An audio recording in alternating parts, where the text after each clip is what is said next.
आता आहे सध्या ठाणे स्टेशनच्या बाहेर। ठाण्याहून हिंगोलीसाठी जनशताब्दीने आज प्रवास करणार आहे हिंगोलीपर्यंत। या ठिकाणी मल्हारी चहा म्हणून अतिशय प्रसिद्ध या भागातला चहा आहे। एक बार पिओगे तो बार बार आओगे असं त्यांचं घोषवाक्य आहे। आणि त्या ठिकाणी आता चहा घेतला। या बाजूला आहे ठाणे स्टेशन। आता ठाणे स्टेशनवर जाऊ। ठाणे स्टेशनवर गेल्याच्या नंतर तुम्हाला आता पुढे रेल्वेचा कसा प्रवास होणार आहे ते दाखवणार आहे। तर चला आता ये आता CSMT हिंगोली 12:71 नंबरची ट्रेन ठाण्याला आता 5 नंबरच्या प्लॅटफॉर्मवर येणार आहे। ठाणे स्टेशन जे आहे ते सुद्धा अतिशय बिझी स्टेशन आहे मुंबईमध्ये आणि त्यामुळे या ठिकाणी मोठ्या प्रमाणात रेल्वे दोन्ही बाजूने म्हणजे मुंबईच्या दिशेने आणि बाहेर महाराष्ट्रामध्ये जातात। म्हणून आम्ही सुद्धा आता अर्धा तास अगोदर ठाणे स्टेशनवर पोहोचलेलो आहोत। आता चाललो प्लॅटफॉर्म नंबर 5च्या दिशेने। आज मी तुम्हाला या माध्यमातून ठाणे ते हिंगोली या ट्रेनचा जो संपूर्ण प्रवास आहे तो दाखवण्याचा प्रयत्न करणार। आता आलेला आहे प्लॅटफॉर्म नंबर 5-6। तर चला या पायऱ्याने उतरल्याच्या नंतर आपल्याला प्लॅटफॉर्म नंबर 5 वर जाता येतं। ठाणे स्टेशनचा प्लॅटफॉर्म नंबर 5 वर सध्या आलेलो आहे आणि याच स्टेशनवर आता जनशताब्दी म्हणजे छत्रपती शिवाजी महाराज टर्मिनस ते हिंगोली ही गाडी आता थोड्या वेळात या ठिकाणी येणार आहे। मेन गेट जी एंट्री असते त्या ठिकाणी सुद्धा अशी डिजिटल बोर्ड आहे आणि त्या बोर्डावर आपण अगोदर आपल्या ट्रेनचा नंबर आणि नाव बघायचं, प्लॅटफॉर्म नंबर बघायचा आणि नंतर आपण स्टेशन मध्ये प्रवेश करायचा। जनशताब्दी छत्रपती शिवाजी महाराज टर्मिनस ते हिंगोली या गाडीचं आता डिजिटल बोर्डवर माहिती आलेली आहे। त्याच्यामध्ये 12:71 CSMT हिंगोली 12:43चा वेळ आहे आणि 5 प्लॅटफॉर्म नंबरवर येणार आहे। अनेक ट्रेन या ठाणे स्टेशनवरून जात असतात, त्यामध्ये लोकल असतात, त्याच्यामध्ये लांब पल्ल्याच्या सुद्धा रेल्वे असतात। हे बघा लोकल आलेले आणि साधारणतः 2 मिनिटाला प्रत्येक प्लॅटफॉर्मवर ट्रेन येते आणि अशामध्ये आपल्याला जर माहितीच नसेल तर आपली तारांबळ उडते। ग्रामीण भागातील जनतेला रेल्वे प्रवासाची माहिती देण्याचा याच्या मागे उद्देश आहे आणि ज्यांना माहिती आहे त्यांच्यासाठी हा व्हिडिओ नाही, त्यांच्यासाठी सूचना आहे की या व्हिडिओमध्ये जर काही आणखीन सुधारणा करण्याची जर गरज असेल तर आपण त्या सूचना कराव्या। आपल्या चॅनलचं नावच आहे भारत परिक्रमा म्हणजे भारतभर भ्रमण करणे आणि भ्रमण करण्यासाठी रेल्वे सारखं अतिशय स्वस्त सुरक्षित लांब पल्ल्याचं साधन नाही आणि अतिशय सुखकर प्रवास असतो। सगळ्या सुविधायुक्त असा रेल्वेचा प्रवास असतो। या व्हिडिओच्या माध्यमातून आपल्याला मी रेल्वे नंबर कसे असतात, रेल्वेचं तिकीट बुक कसं करायचं, रेल्वे स्टेशनवर गेल्याच्या नंतर आपली रेल्वे कोणत्या प्लॅटफॉर्मवर येणार आहे ही कशी माहिती घ्यायची, प्लॅटफॉर्म कसा शोधायचा ही संपूर्ण माहिती या माध्यमातून देण्याचा प्रयत्न करणार आहे। प्लॅटफॉर्म नंबर 5 वर आता ही जनशताब्दी एक्सप्रेस आलेली आहे।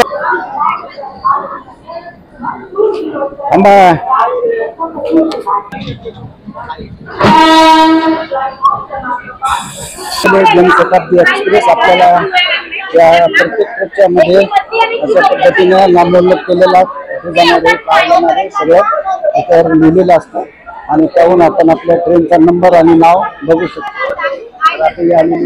आणि D4 कोच मध्ये म्हणजे D4 डब्यामध्ये आता आम्ही आता स्थानापन्न होणार आहोत। हा आहे D4 कोच आणि हे आहेत आमचे सीट नंबर 11 आणि 12। त्याच्यामध्ये एक विंडो सीट आहे। ही सीटर गाडी आहे आणि हिचा मुंबई ते हिंगोली किराया आहे 265 रुपये फक्त। ठाणे स्टेशनवर जास्तीत जास्त 2 मिनिटं ही ट्रेन थांबलेली आहे।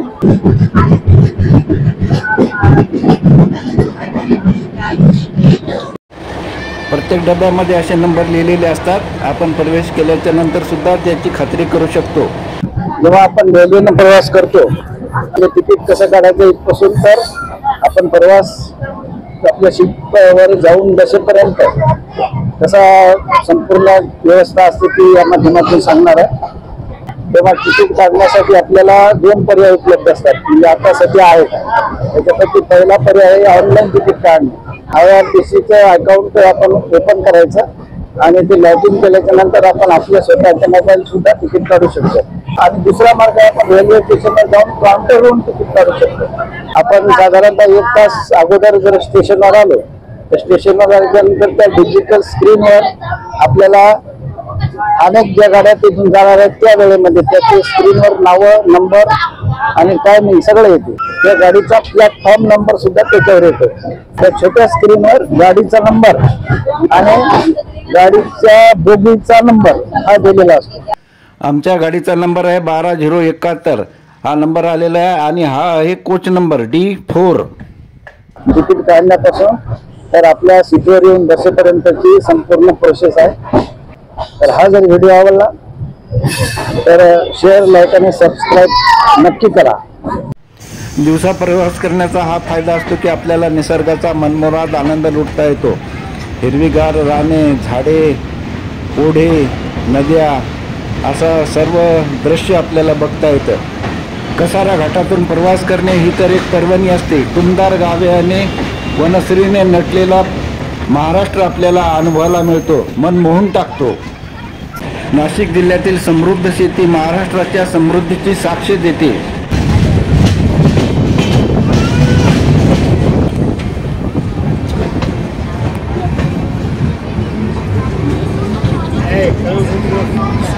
दुपारी 12:45 ठाण्याहून निघालेली ही एक्सप्रेस आहे जनशताब्दी एक्सप्रेस.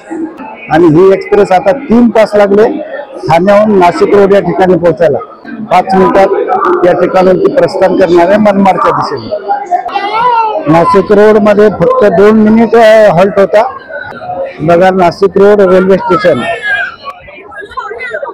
त्याने 4:45 आता गाडी पोहोचलेली आहे मनमाड या स्टेशनवर. मनमाडला आता जास्त थांबते का काय ते नक्की माहित नाही, कारण हे जंक्शन आहे. या ठिकाणून निघाल्याच्या नंतर आता आहे संभाजीनगर. आज पहिल्यांदाच या जनशताब्दीने प्रवास केला. प्रवास सुरू आहे आणि या गाडीचं रिझर्वेशन आपल्याला अगदी 1 दिवस अगोदर किंवा वेळेपर्यंत सुद्धा मिळू शकतं. मुंबईहून हिंगोलीला येणार आहे आणि हिंगोलीहून मुंबईला जाणाऱ्या प्रवाशांची फार मोठी व्यवस्था या गाडीमुळे झालेली आहे. चला आता पुढच्या स्टेशनवर.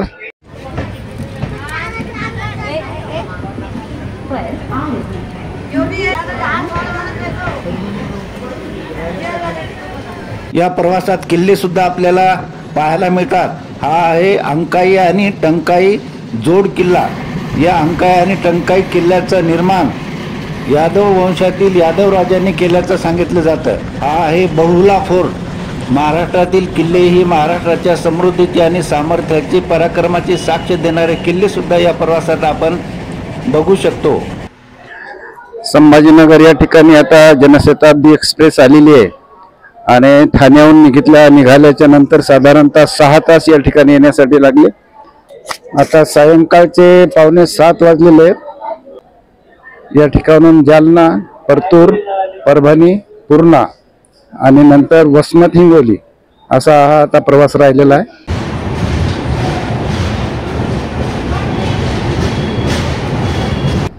जनशताब्दी एक्सप्रेस अतिशय चांगली गाडी आहे.